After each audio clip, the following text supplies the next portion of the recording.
Muy buenas noches a todos. Comenzamos la clase de historia de las doctrinas económicas. Agradecido porque la gran mayoría está hoy presente aquí. Para quienes no pueden participar, les voy a pasar el link de la grabación. También voy a estar alzando la plataforma para que puedan ver. De igual manera, las indicaciones que estoy realizando lo puedan consultar en nuestro grupo de WhatsApp y que también le puedo responder. Incluso para los que estudiaron ya al comienzo y les estuve dando algunas indicaciones porque me hicieron ya las preguntas, pueden también estar respondiéndole. Entonces, quedamos para la primera parcial el próximo martes por la plataforma Moodle. Y voy a habilitarle de vuelta porque esto yo lo había cerrado. Voy a habilitarle hasta el viernes. El viernes es 28 para que puedan rendir la diagnóstica los que todavía no rindieron la prueba diagnóstica en nuestra plataforma. Voy a ver si puedo compartir, que va a ser similar a, a esta. No me sale otra vez acá. Bueno, va a ser similar a nuestra plataforma. La prueba diagnóstica que está en la plataforma va a ser similar la primera parcial. O sea, va a haber selección múltiple, algunas contestas, falso o verdadero y algunos pareas de las preguntas que están en sus actividades de aprendizaje de las 4 unidades que yo ya les pasé en su grupo de WhatsApp. Esos materiales y también las guías están todas en la plataforma, como así también los videos de cada compañero que ya defendió están también en la plataforma. Como ustedes me pidieron al comenzar la clase, me pidieron los materiales en Word de los compañeros, también lo voy a estar pasando en el WhatsApp. Hay algunos que son un poco pesados por las imágenes, no, así que a veces tarda para irse. Y voy a estar intentando la manera de pasarle. Entonces así va a ser esta evaluación. Quiero felicitarle a los compañeros que hicieron sus trabajos. Realmente excelente trabajo. No me, increíble, no me está saliendo acá. Quiero presentar los videos.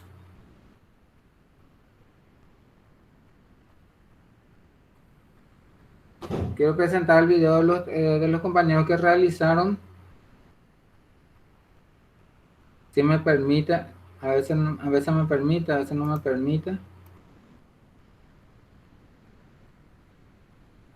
De igual manera, yo ya les pasé ya en su grupo de WhatsApp. Me falta un video, eso lo voy a estar pasando más adelante. Que la que no me...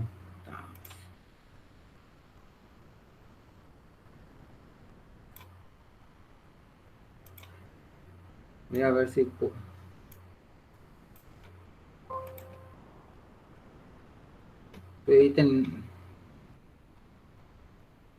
Me extraña que no me está saliendo para compartir el video.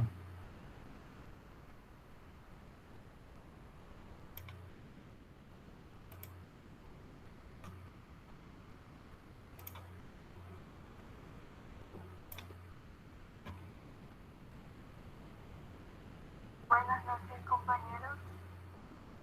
Mi nombre es Natalia Rodríguez y a mí me tocó desarrollar la unidad 2. Bueno, no me está saliendo la grabación de los compañeros, pero como les dije,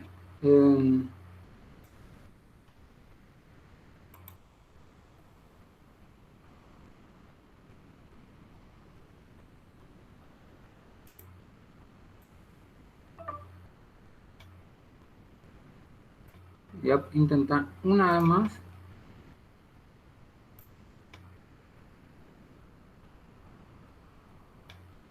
Ahí está, por fin. que habla sobre el pensamiento económico de la antigüedad. ¿Están viendo? Estamos hablando de la Edad Sí, Media. profesora.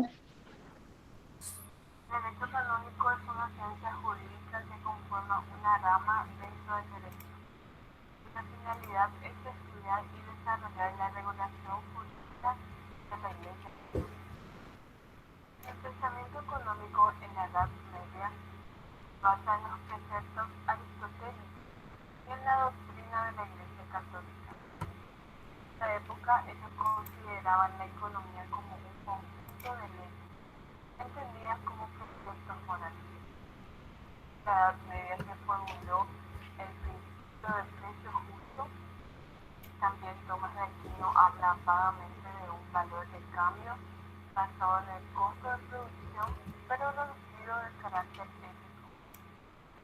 El precio justo se derivó al salario justo, que es aquel que permite vivir al obrero y a su familia con razonable decencia en el medio de vida en el que se encuentra. Ahora tenemos el pensamiento económico medieval. Este surgió en la cristiandad latina de Europa Occidental. Bueno, excelente el trabajo, realmente felicitaciones, Betania. A ver si está ahí, Betania. Sí, estoy, profe. Decimos un poco qué te gustó hacer este trabajo, qué aprendiste más, qué es lo que más te gustó de hacer este trabajo. Y lo que más, o sea, lo que más destaco ahora es el aprendizaje que tuve, que se aprende más, ¿verdad? Cuando uno hace así un trabajo. Y el proceso, ¿verdad? Que se fue dando las teorías, cómo fueron evolucionando desde un pensamiento, luego a una teoría y así constantemente. Es muy interesante. En la economía, ¿verdad? Siempre hablando. Excelente. Te, te quiero hacer unas preguntas. Sí, profe. Bueno, ¿cómo vos podés resumir el derecho canónico en forma sintetizada? Y el derecho canónico, como hablamos del derecho oral, es una rama dentro de la ciencia jurídica que estudia y desarrolla la relación jurídica de la Iglesia Católica. Ese es en sí, Excelente, en síntesis. porque cuando eso comenzó a tener más fuerza y poder la Iglesia Católica en esa época, ¿en qué año se empezó a desarrollar la época medieval, la Edad Media? Desde el año 500 yo leí, más o menos. Exactamente, Sí, con la caída del Imperio romano. Romano Eh, en Roma, porque el Imperio Romano se dividió en dos, ¿verdad? En Oriente, sí, y en el occidente. exactamente. Y en todo el Imperio Romano se mudó hacia el occidente y se fue y se instaló en Constantinopla. Bueno, ¿qué es el feudalismo? ¿Cómo puedo explicar el feudalismo así en forma sintética también? Bueno, el feudalismo era un sistema, ¿verdad? Político, económico y social que se desarrolló en esa edad, en la Edad Media, que era un sistema de producción y distribución en el que la propiedad de la tierra no era absoluta. En esa época el rey era tipo el dueño de todas de las tierras.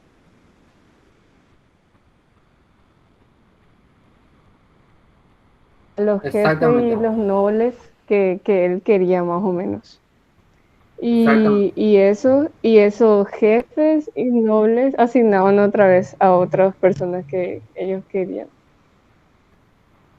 Exactamente, no sé si llegaron a ver así Es, algunas películas, Robin Hood, bueno, La historia de Robin Hood ya es un poquito más nueva, ¿verdad? Pero así como Corazón Valiente, eso, ya al final de del feudalismo ya, pero así como en esas películas empezaron a surgir familias que empezaban a tener poder sobre la tierra y empezaron a ponerse títulos como conde, príncipe, reyes, y que hasta hoy en día existen Sí, en Europa especialmente, familias que tienen su linaje, y los Borgoñas, así muchísimas familias que existen todavía con esos títulos nobles, de sangre azul, como se suele decir, porque son otra sí, casta, otro linaje.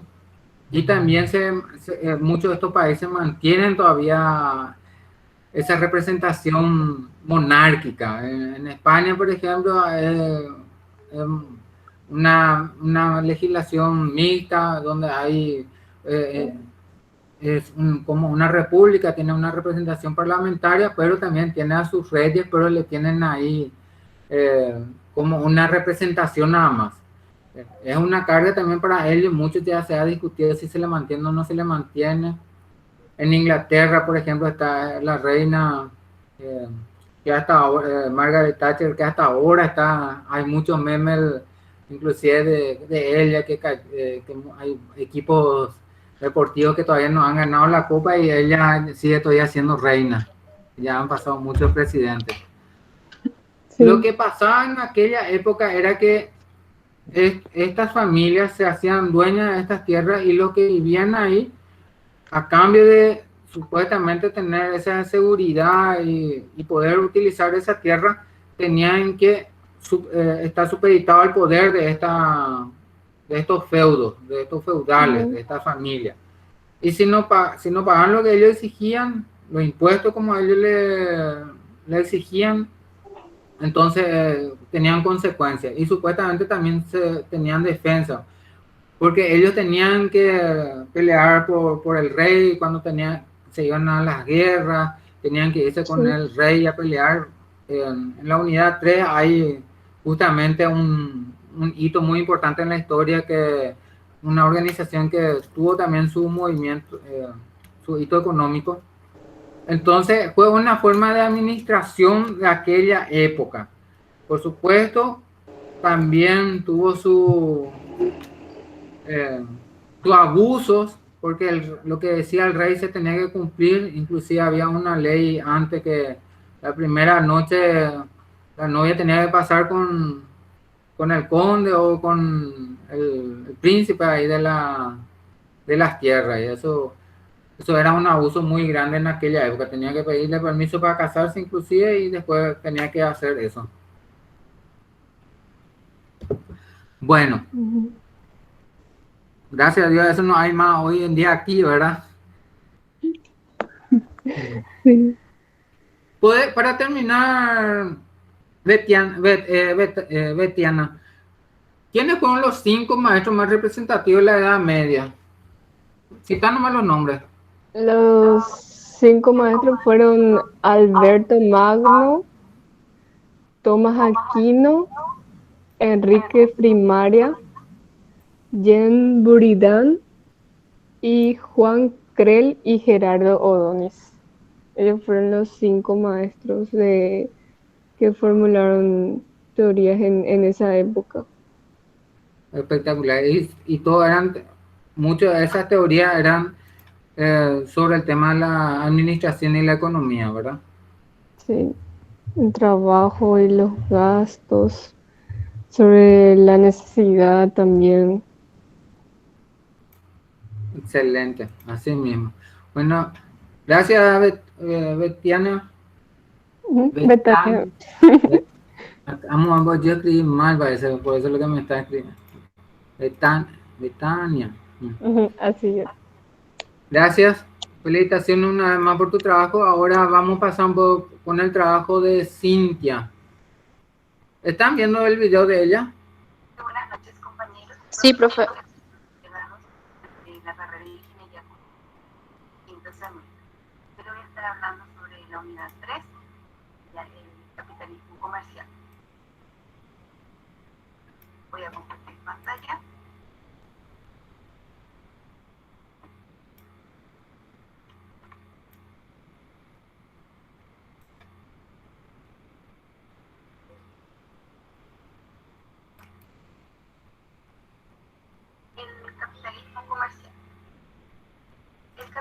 un sistema económico en el que los individuos privados y las empresas de negocio llevan a cabo la producción y el intercambio de bienes y servicios mediante complejas transacciones en las que intervienen los precios y el mercado, basados prácticamente en lo que es la propiedad privada, los medios de producción y la libertad del mercado.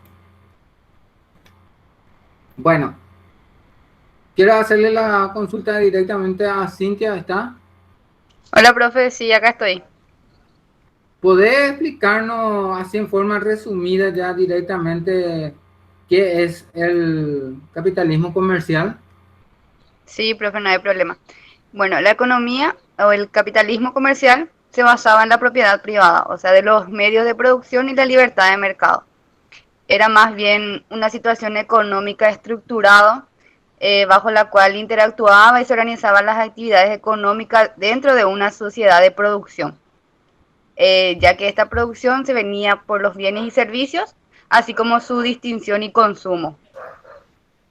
Exacto, muy bien, gracias Cintia. Él ya la primera forma de organización formal, digámosle que hasta hoy en día se está ya aplicando, porque en aquella época ya recién empezaba a ver las negociaciones, las transacciones. Antes eran todos dentro de un mismo imperio, estaba el imperio egipcio, el imperio romano, pero con el feudalismo, la Edad Media, empezó ya a ver los pequeños estados. Bueno, gracias Cintia. Si podés explicarnos también qué son las cruzadas, justamente lo que estaba hablando un poquito anteriormente.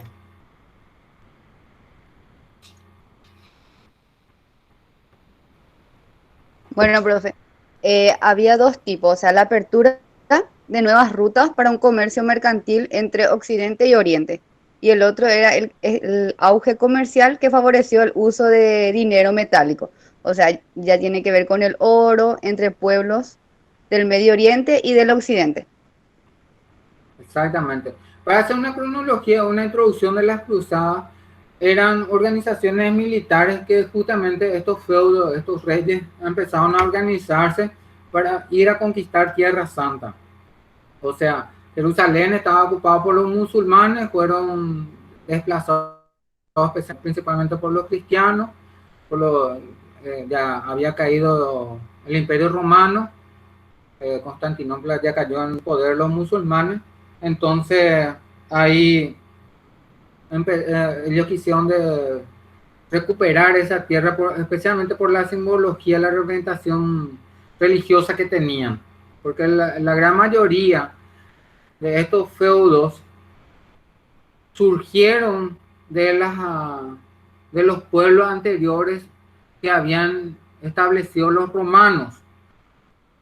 Realmente el Imperio Romano, la cultura romana, tuvo tanta trascendencia porque se expandió por toda Europa y parte de Asia y África, que hasta hoy en día nosotros estamos teniendo esa cultura. El idioma castellano, el portugués, el inglés, francés, italiano, portugués y otros idiomas más, catalán, etcétera, vienen del latín, del idioma romano. Es tanto así que más de 2000 años atrás siguen todavía estas instituciones romanas.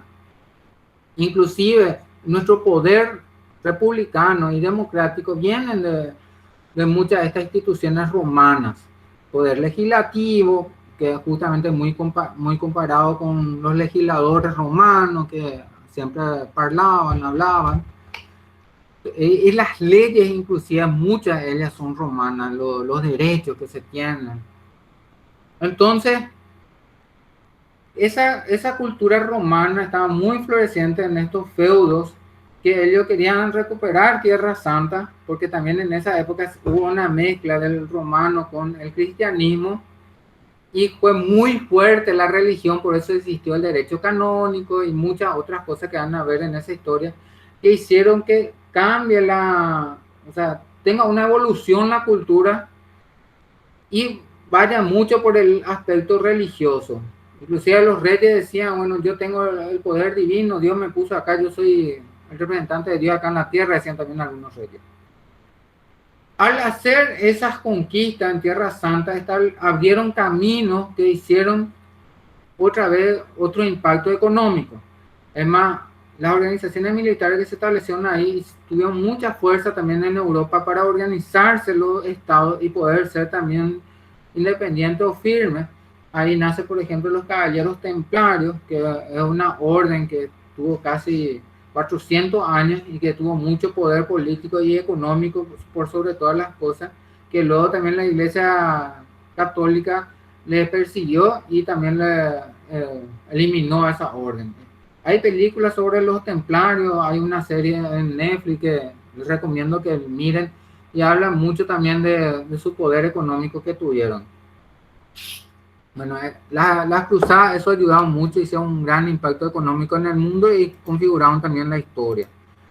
Bueno, Cintia, en resumida forma, ¿puedes explicarnos qué es el Renacimiento y qué es la Reforma Protestante?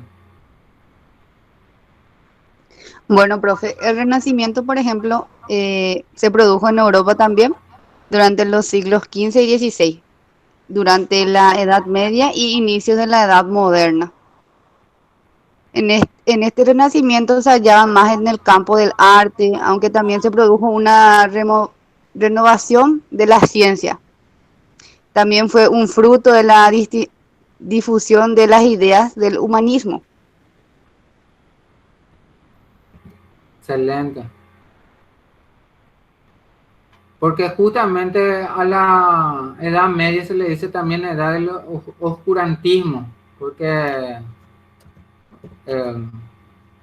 hubo mucho retroceso en la parte de ciencia, eso hubo mucho retroceso, y también en la parte económica, pues en muchas partes hubo retroceso por eso oscurantismo, porque lo que querían hacer la gente, algo diferente o algo nuevo, ya no, eso es algo pagano, es cosa del demonio, no hagan. Por eso tenía mucho miedo Cristóbal Colón de salir para buscar otro camino, salir más allá de los mapas de los mares.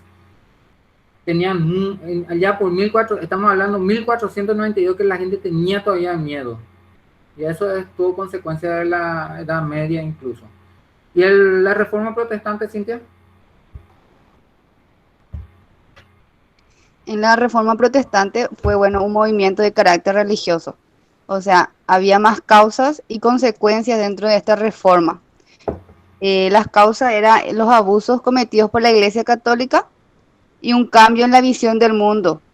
También la Iglesia Católica condenaba la acumulación de capitales y cómo llevaba en ese entonces. Se comenzaron también a vender indulgencias, predicando que cualquier cristiano podrá y comprar perdón para sus pecados. Y una de las características también era la liderada por Martín Lutero, que estaba en contra del poder de la Iglesia y del poder papal. Hablaba de que la Biblia debía ser la única fuente de la palabra de Dios. Muy bien, exactamente así mismo. La Iglesia Católica empezó a construir las grandes capillas de San Pedro, todas esas construcciones hermosas que hay en Roma, pero para construir eso necesitaba de dinero y empezaban justamente ellos a acumular riqueza. Hasta hoy en día la Iglesia Católica tiene mucha riqueza. Acá mismo en Encarnación se puede ver, tienen edificios, muchos inmuebles, y tienen en Roma hay un tesoro, hay muchos tesoros, hay un banco. Si llegan a poder ver la película Ángeles y Demonios, ahí van a encontrar mucho, inclusive el libro mismo de Brown, pues habla mucho de eso, de los abusos que también hizo la Iglesia Católica y que hasta ahora tienen todavía como riqueza. Entonces apareció esta persona, Martín Lutero, y que rompió todo ese esquema. Y una de las cosas muy interesantes que viene al lado del renacentismo que viene es la imprenta. Y ya empezó él a enseñar la Biblia, a imprimir la Biblia, y la gente muchas cosas tuvo mayor interpretación. Por eso es lo que es interesante también, que muchas veces los tiranos o en las dictaduras mismo trataban de de hacer que la educación sea no sea tan expansiva, tan universal, sino lo justo, que no se desarrolle cuestionamiento, porque ahí ya con la reforma protestante se empezó a hacer mucho cuestionamiento. ¿Por qué está haciendo esto la iglesia? Porque dice, sin embargo, acá en la Biblia dice que la forma de salvarse es a través del perdón y no a través de la compra de indulgencia. Entonces ahí realmente hubo todo un cambio de mentalidad. ¿Algo más que quiera acotar, Cintia? ¿Alguna pregunta del curso? ¿Se Sí. entendió? Bueno, No, está Gaby. Sí, te escucho, Cintia. muy buena tu explicación, profe. Gracias. No, hay que tratar de hacerlo lo más sencillo posible. Realmente a mí me fascina mucho la historia. Lastimosamente no estamos en clase para mostrarle algunos materiales, pero voy a tratar de ir bajando los videos y tratando de hacerles cortos. Hay muchísimos videos interesantes en YouTube, cómo explica bien, pero bien. Eso voy a hacer, voy a buscar los links y voy a alzar de cómo son, las consecuencias económicas que tuvieron las cruzadas, este tema del feudalismo que ya hace 2000 años empezó, hasta hoy día tiene consecuencias en Medio Oriente. Es impresionante. Si uno quiere saber los problemas, por qué hay muchos problemas en Europa y con Medio Oriente, está el tema de la historia, que hasta hoy en día nos perjudica, y más grabado aún con el tema del petróleo. ¿Está Gaby por ahí? ¿Gaby? ¿Le vieron a Gaby?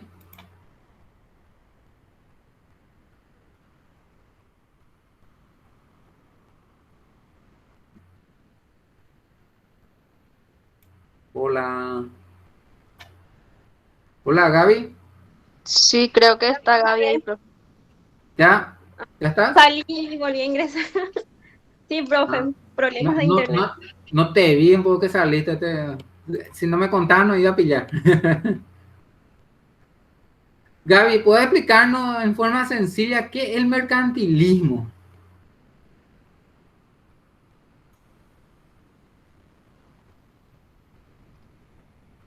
Bueno,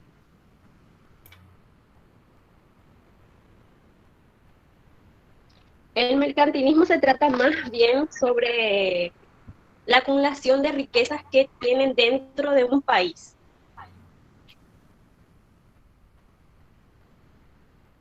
¿Y cómo se hacía eso?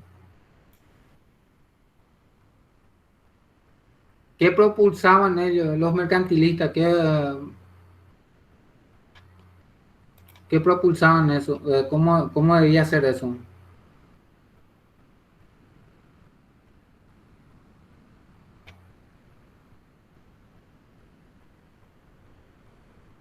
¿Cómo, profe?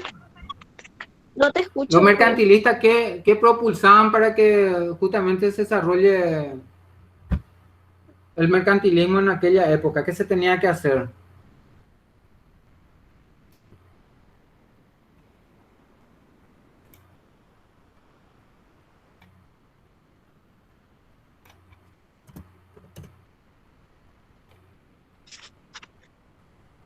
Bueno, los mercantilistas tenían varias formas eh, o varias características para lograr esto. Se basaba más en cuanto el Estado apoyaba mucho a, al comercio dentro de la nación para poder acumular sus riquezas, obtención de materiales preciosos como la adquisición de monedas, metales, y esto llevaba a que crearan ciertos criterios como la balanza comercial favorable para poder apoyar más a las exportaciones que las importaciones. Excelente. ¿En qué año más o menos empezó ya a surgir el mercantilismo, Gaby? A partir del siglo XVI y XVII y XVIII, y finalizó Excel- en el siglo XIX, entre el siglo XVIII y XIX. O sea, del año 1500 estamos hablando. Y justamente, gracias Gaby, justamente nace ya con la expansión con el descubrimiento de América. Ahí es un hito muy importante que cambia la historia, especialmente oriental nuestra, occidental.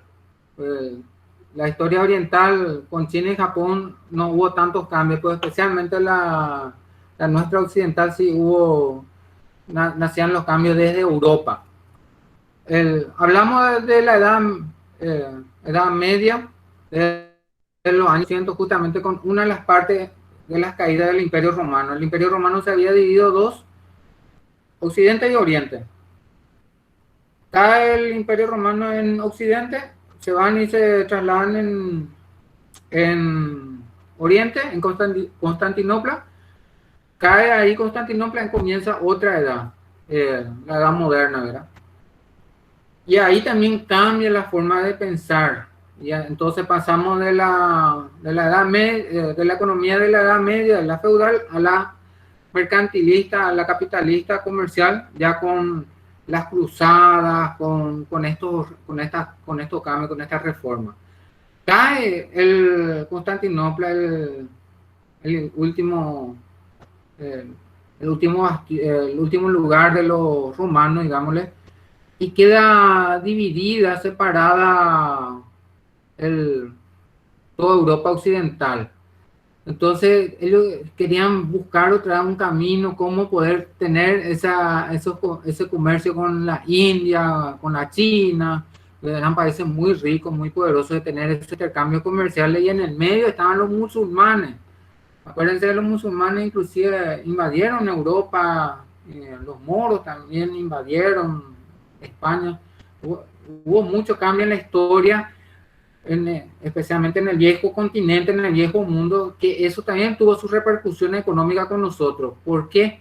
Porque ese bloqueo comercial, digámosle, que hubo, además de todo lo que es cultural y social, hizo que aparecieran gente como Cristóbal Colón para buscar un nuevo camino. Cristóbal Colón, por ejemplo, no era que quería encontrar las nuevas tierras, el nuevo mundo, o encontrarle a los indios. Por eso inclusive se le dice indio a nuestros originarios de las tierras, de los pueblos originarios. Los pueblos se le tiene que decir no indígena. Eso es algo nuevo, un concepto nuevo. ¿Por qué? Porque cuando llegó acá a América Cristóbal Colón, él creyó que eran de las Indias, indígenas, por eso quedaban así indígenas. Pero en realidad lo que él quería hacer es encontrar el camino, cómo hacer el comercio con India y China. Él creyó que dio la vuelta al mundo. Él tenía en su cabeza que el mundo era redondo. Pero la gente en aquella época decía, no, es plano y hay un fin del mundo, por eso nadie se animaba a ir. Luego que él demostró eso y que se encontraron nuevas tierras y se expandieron las monarquías, Inglaterra empezó a conquistar Norteamérica, España tenía todo lo que era, en gran parte era América, desde México incluso más arriba, y todo lo que es Sudamérica, los portugueses, Brasil. Entonces empezaron a haber muchas colonias, y esos mismos países también fueron conquistando África, todo lo que es la parte de África, Sudáfrica, conquistaron también, pues pusieron a su fuerza, a su yugo estos países. Inglaterra tuvo mucha fuerza, y ahí estaban Francia, España y Portugal también peleando por esa fuerza. Entonces, como tenían sus colonias y sus territorios, empezaron la colonización y los intercambios. Entonces, Inglaterra, que era un país hasta hoy en día una potencia mundial, ya empezó ahí a ver la primera revolución industrial, porque ellos sí tenían mucha infraestructura, tenían una flota mercante muy grande, y empezaban ya a comercializar lo que eran el hierro, el acero. Entonces ya había ese intercambio de estos pueblos con las materias primas, lo que hoy en día se hace. Entonces aparecieron estos economistas y dijeron, bueno, vamos a empezar a acumular más riqueza para nosotros, y la mejor forma de acumular riqueza es exportar y importar lo menos posible. Leyes que hasta hoy en día se están cumpliendo. Por eso es muy difícil a veces cumplir en realidad lo que es el Mercosur y nos vemos con barreras no arancelarias con Argentina porque hasta hace muy poco lo que había eran barreras arancelarias que se le ponía un alto impuesto a los productos que se iban a importar, entonces era difícil que entren a competir, cosa que hoy en día se está tratando de hacer también acá en Paraguay para que el tomate no entre de contrabando, pague su impuesto, el azúcar de Brasil, etcétera. Entonces, esos son leyes mercantilistas que en aquella época del año 1500, 1600 hasta 1800 se están aplicando hasta hoy en día. No exactamente como están diciendo, como decían esos economistas en aquella época, pero hasta hoy en día se van aplicando. Realmente es muy interesante lo que es la historia y lo que se puede aprender de cada uno. Ahí aparece el monopolio y también de qué se trataba el dinero, el medio de intercambio que hubo entre los países. Esas tareas yo les dejo para que ustedes vayan investigando. Así que realmente muy agradecido por el aporte de ustedes. Estoy teniendo unos temas técnicos y después cuando pueda solucionar la parte técnica voy a estar pasándole también el video de Gaby. Si no hay alguna pregunta más sobre estos temas. Queríamos hablar sobre el tema, profe. Adelante, Gaby. Bueno, lo que era el mercantilismo dice que la vida de los comerciantes comienza en el ciclo cuando había 3 puntos esenciales: el dinero, la mercancía y la ganancia, que esto es igual a la acumulación de valores, que eso es lo que que era un tráfico de fines de lucro que se lograba para la acumulación de los capitales. Dice que los comerciantes los comerciantes se volvían en un gran cimiento para el Estado y canalizaban su poder en el origen de la monarquía, que es lo que usted estaba hablando también. Entonces pasa una transición del estado de trueque a una economía de dinero, donde ellos priorizaban más la acumulación dentro del país. Exactamente, así mismo. Va evolucionando la economía a medida que va pasando las épocas y las etapas, van evolucionando la economía. Por eso se llama la materia doctrina de los pensamientos económicos o escuela, la escuela económica de la historia también se le llama. Por eso van a ver en el programa, dice escuela, porque son doctrinas. Entonces, esta es una forma de pensamiento, como lo acaba de explicar Gaby, que funcionó en su época. Luego le dejo ahí para que miren el trabajo que hizo Gaby, está en su guía de aprendizaje para explicar un poquito la decadencia. Bueno, no me quiero extender mucho, ya pasamos más de 47 minutos de conexión. Si hay alguna pregunta más de las unidades, si no hay más, quiero detener la grabación. ¿No hay nada? No, profe. Bueno, dale, gracias. Entonces, felicitaciones a todos los 4 trabajos. Excelente. Así que